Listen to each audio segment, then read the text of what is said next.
Welcome to Samba Samba. Enjoy the video. You start by removing bacteria and salts that worsen sweating. Cleanse with antibacterial soap and dry fully. Once done, apply a clinical-strength antiperspirant at night so the aluminum compounds penetrate sweat ducts while skin rests. Make sure to target armpits and groin and let the product sit. Then choose breathable fabrics like cotton or moisture-wicking sportswear to reduce trapped heat. By combining hygiene, topical blockage, and clothing choices, you immediately cut down baseline sweat production and odor.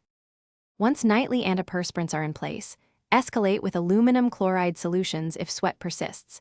They chemically reduce sweat output by blocking ducts, so use cautiously and protect damaged skin. If you still sweat excessively, consider professional options like botulinum toxin injections for armpits, palms, or soles, which temporarily stop nerve signals causing sweat. Meanwhile, make sure to reduce stimulants such as caffeine and alcohol, and practice stress reduction. Short breathing exercises or cognitive techniques lower sympathetic drive and therefore sweat. You finish by creating a short tracking routine. Log episodes, triggers, and improvements for 2 to 4 weeks so you can judge effectiveness objectively.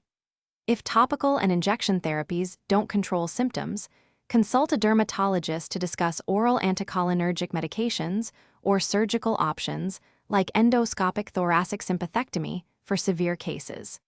If you develop skin irritation or excessive dryness, stop the offending product immediately. Apply a gentle emollient.